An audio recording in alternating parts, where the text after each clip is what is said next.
de Cesaré de Filipe. E ali perguntou aos seus discípulos: que dizem os homens ser filho do homem? Eles responderam: alguns dizem que é João Batista, outros que é Elias, outros ainda que é Jeremias ou algum dos profetas.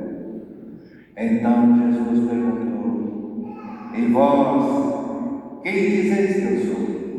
Respondeu Simão Pedro: tu és o Filho de Deus vivo. Respondendo Jesus lhe disse: feliz és tu, Simão, filho de Jonas, porque não foi o ser humano que te revelou isso, mas o Pai que está no céu. Por isso te digo que tu és Pedro, e sobre esta pedra construirei minha igreja, e o poder do inferno nunca poderá vencê-la. Eu te darei as chaves do reino dos céus. Tudo que ligares na terra será ligado nos céus, e tudo que desligares na terra será desligado no céu. Palavra da salvação. Glória a vós, Senhor. Caríssimos irmãos,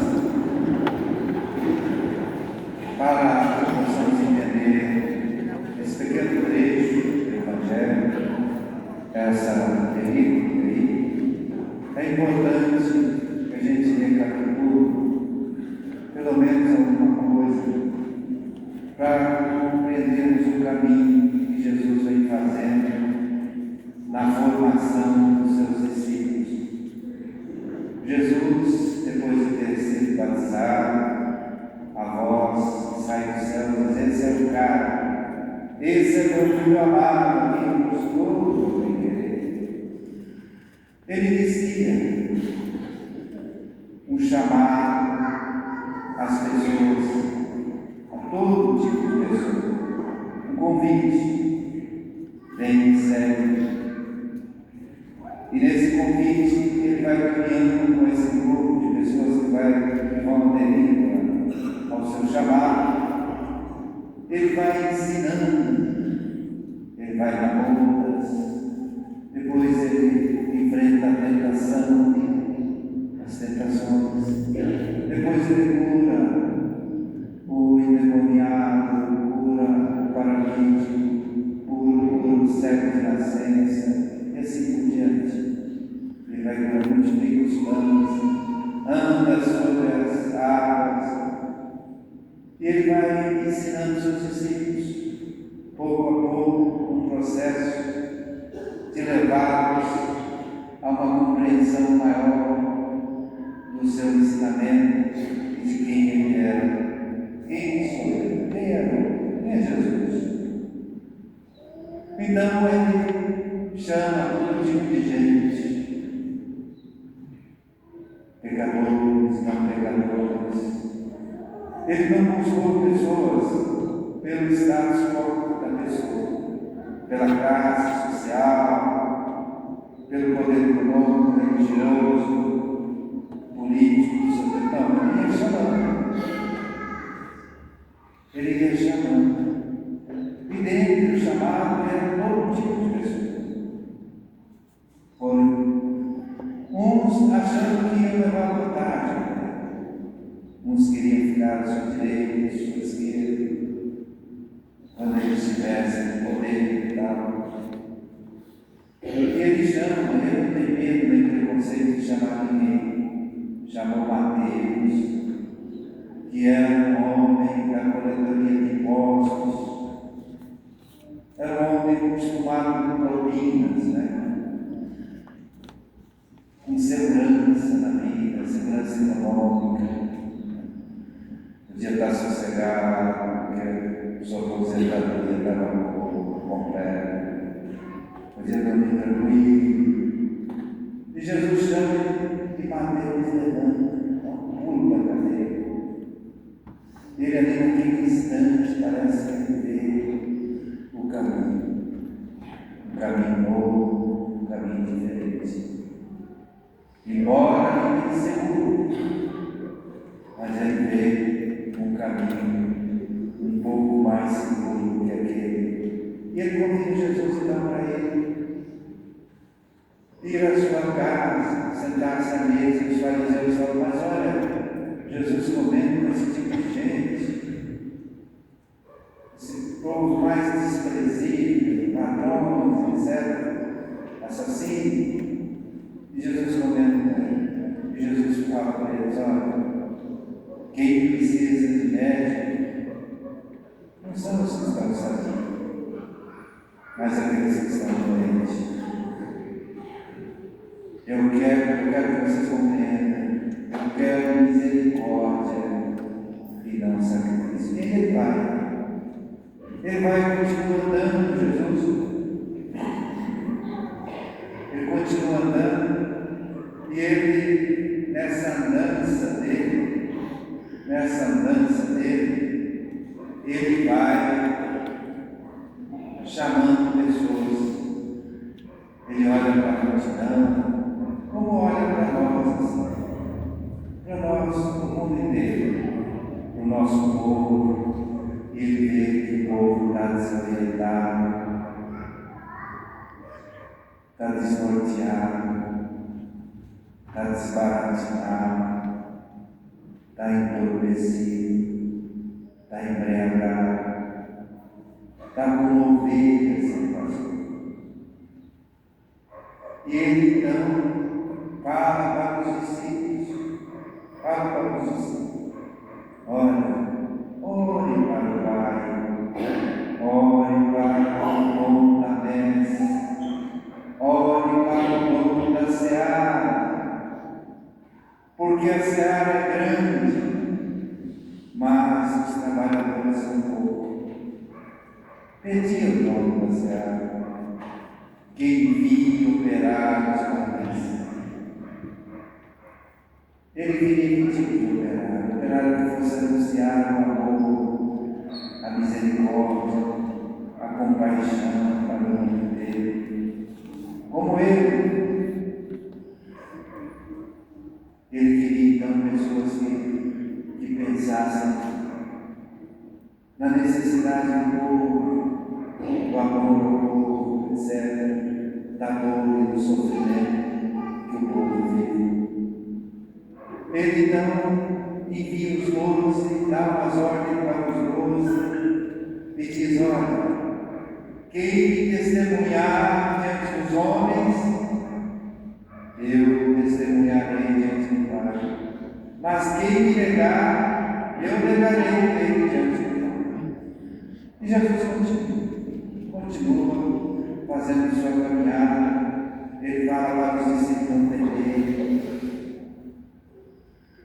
Não tenha medo de nada, de ninguém. Não tenha medo daquele que pode tirar a sua vida, mas não pode tirar a sua alma, o seu espírito. E sim, tenha medo daquele que pode tirar a sua alma e seu espírito. Jesus ensinava a seus discípulos em vista também da vida eterna, que a vida não serve para só.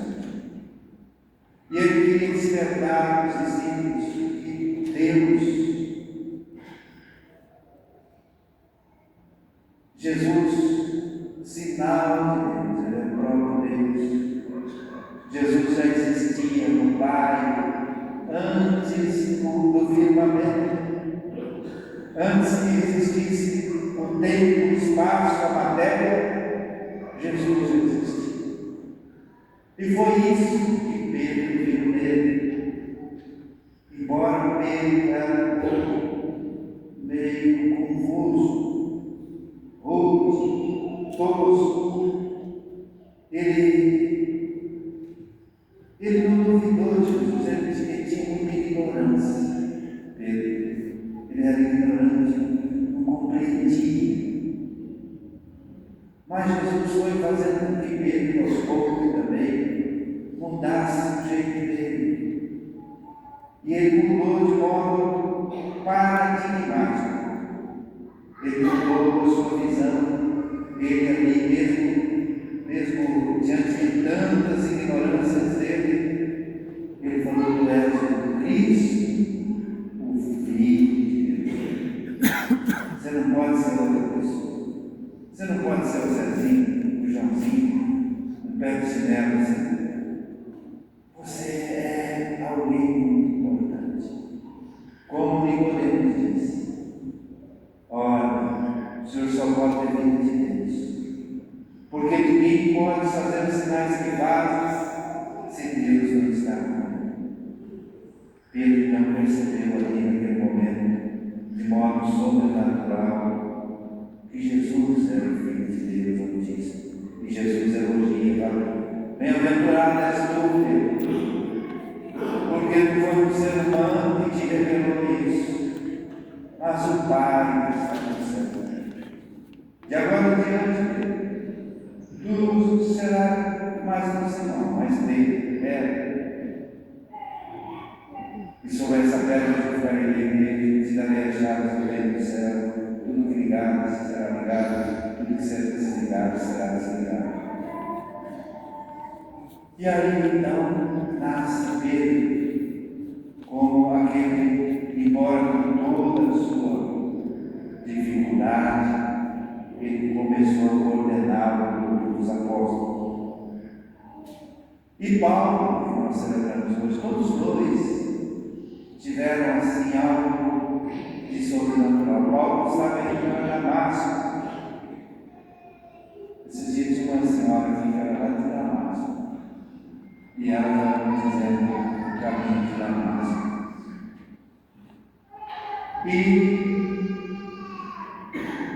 E Paulo então tem um choque, uma luz desce, e ele encontra com Jesus ressuscitado. Paulo nunca tinha tido contato com Jesus. Ele odiava os cristãos. Ele esteve presente na morte de Estevão. Quando eles perseguiam os cristãos, ele esteve presente na morte dele. Ele entregava os cristãos aos romanos para serem decapitados, crucificados, entregues aos leões, etc. E Paulo então teve aquele choque. E daquele dia em diante, perseguidor de cristãos, ele passa a ser seguidor de Jesus. Aquele choque, uma mudança. É muito difícil você ver pessoas eu não acredito muitas vezes que falam lá na cadeia, de repente o cara sai pregando.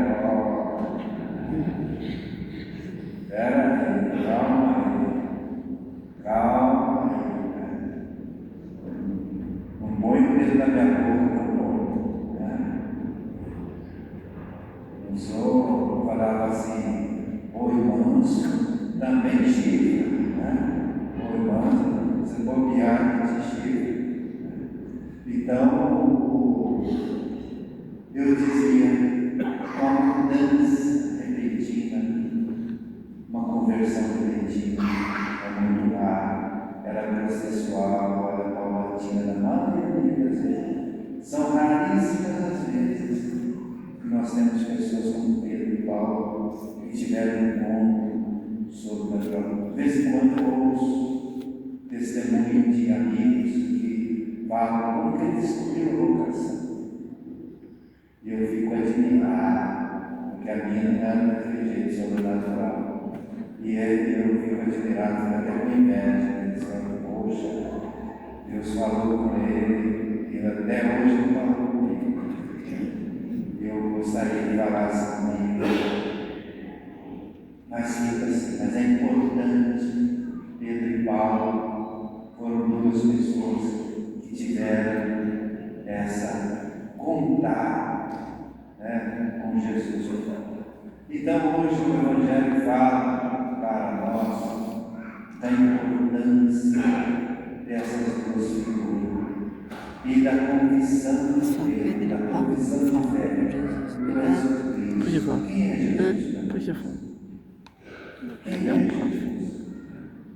Ele é um ser encantador que nenhum homem antes ou depois dele tenha anunciado tanta maravilha, ensinado para nós algo tão maravilhoso, que todos nós somos irmãos,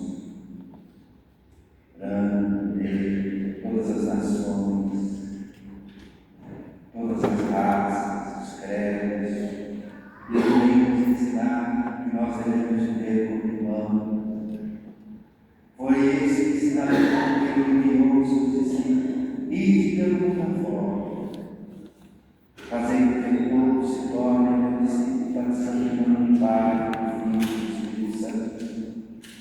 E a única arma que eu dou a vocês é a misericórdia, o amor, a compaixão, o seu testemunho. Ele fala, não deveis tanta coisa para a missão. Então hoje ele está nos convidando a, como ele disse para o próprio Pedro, Tiago, João, Paulo, não tenha medo, não tenha medo, nem mesmo da morte, não tenha medo, porque eles não podem tirar a sua vida do completo. Tenha medo sim daquele que pode tirar a sua vida por completo. E de todo mundo, sem temer e abusar. E é esse o chamado que ele faz para todos nós. Mas onde eu vou começar isso? É eu, enquanto igreja. Eu sou o templo do Espírito de Deus. Você. É eu que tenho que mudar. Eu quero mudar uma coisa, eu preciso mudar meu jeito de ser, meu jeito de falar, agir, com a minha avó, com a minha mãe, com meus irmãos, com meus filhos, minha esposa, com meu sogro, minha sogra, com os meus vizinhos. Eu tenho que tirar tudo aquele que atacante de dentro de mim, mesquinho, medíocre, violento. Tenho que tirar a vida que é, e nós devemos passar a viver essa vida de modo mais intenso. Poxa, quando eu rezo, às vezes, 7 dia, vejo tanta gente chorando. Às vezes algum remorso, algum ressentimento, alguma falta de perdão, né? Porque a vida passa. E a gente só fica cobrando o outro, ao invés de nos amarmos, querermos bem, dizer ao outro assim, hoje, como eu te amo, mas dizer hoje, não depois que ele falecer. Dizer hoje, como eu te amo, como você é importante. É isso que Jesus está nos propondo, é para isso que ele formou a igreja, é para isso que somos igreja. Teve um pastor que dizia assim, dizia para nós agora, vocês são certos, tem que anunciar o amor, misericórdia. Vocês são certos, tem que ser certos, mas isso não dá certo. Tem que pregar prosperidade, né? Então, porque isso não dá certo, o que dá certo é outra coisa. Mas nós estamos no caminho certo, que Jesus veio nos ensinar a isso, o amor, e por isso ele é admirado no mundo inteiro, é admirado, e ele propõe por tudo que nós possamos viver em paz nessa terra, que é um grande desafio para todos nós. Cuidar do ser humano, cuidar da terra, cuidar da água, cuidar do mar, cuidar das plantas, dos idosos. Governo nenhum quer cuidar de idosos,